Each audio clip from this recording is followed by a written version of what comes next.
తెలుగువారి పెళ్ళిల్లో ఉండే ఆ సందడి సంతోషం ఎవరు మర్చిపోలేం కదా.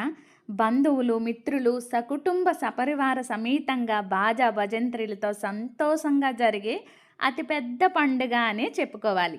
అయితే తెలుగువారి పెళ్ళి అనేసరికి కొంచెం ఒకేలా ఉంటాయి గానీ, కొంచెం కొంచెం అంటే వాళ్ళ సాంప్రదాయాలు, ఆచారాలు బట్టి కొంచెం మార్పులు వస్తూ ఉంటాయన్నమాట. అయితే అవి పెళ్ళికి ముందు గానీ, పెళ్లి టైంలో గానీ, పెళ్లి తర్వాత గానీ కొంచెం వేరు వేరు ఉంటాయి.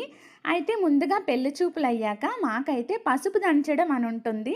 పసుపు దంచేశాక తర్వాత ముహూర్తాలు పెట్టుకొని అమ్మాయి, అబ్బాయి రాశి, నక్షత్రం వాటి బట్టి ప్రధానం అని ఉంటుందన్నమాట. ఆ ప్రధానం పెళ్లి నెల రోజుల ముందే పడొచ్చు, వారం రోజులు పడొచ్చు, లేదంటే పెళ్లి రోజే కూడా వచ్చేయొచ్చన్నమాట. అలా ప్రదానం అంతా అయిపోయాక అదే రోజు పందిర్రాట అవుతుంది.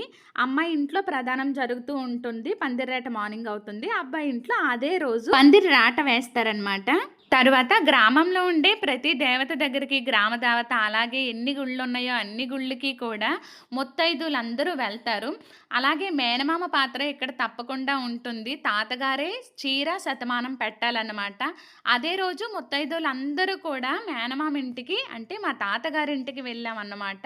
చీర శతమానం కోసం వాళ్ళు పెట్టాల్సింది అబ్బాయికి దాదులు వేయడం, కొట్నం దంచడం, అలాగే సప్తపది కోసం పసుపు చీరని పసుపు రాసి ఆరబెట్టడం, ఇంకా పెళ్ళికొడుకును, పెళ్ళికూతురిని చేస్తుంటారు కదా! మేము పెళ్ళికొడుకు తరపున కాబట్టి పెళ్ళికొడుక్కి స్నానం చేపించడం కోసమైతే అక్క, చెల్లె, మేనత్త ఇలాంటి వరసలు ఉన్న వాళ్ళు అందరూ కూడా నీళ్ళకెళ్ళి నీళ్లు తీసుకొస్తారు. అదే నీళ్ళతో పెళ్ళికొడుకుని తయారు చేస్తారనమాట స్నానం చేపించి. ఇలా గుడ్లకి వెళ్ళేటప్పుడు, నీళ్ళకి వెళ్ళేటప్పుడు చాలా అంటే చాలా సరదాగా ఉంటుంది.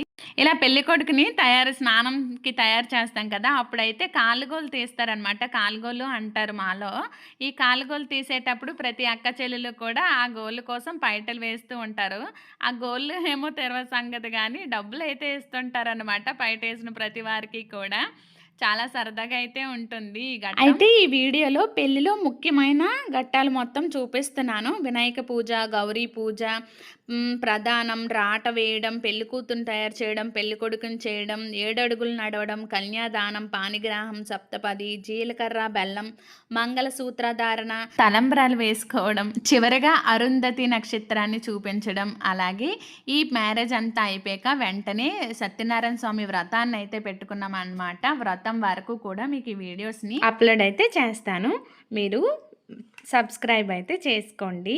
నచ్చితే ఒక లైక్ కూడా చేయండి. అలాగే ఈ పెళ్లి సందడి పార్ట్ 1, పార్ట్ 2 ఇలా సిరీస్ని అయితే మీరు అస్సలు మిస్ కావద్దు.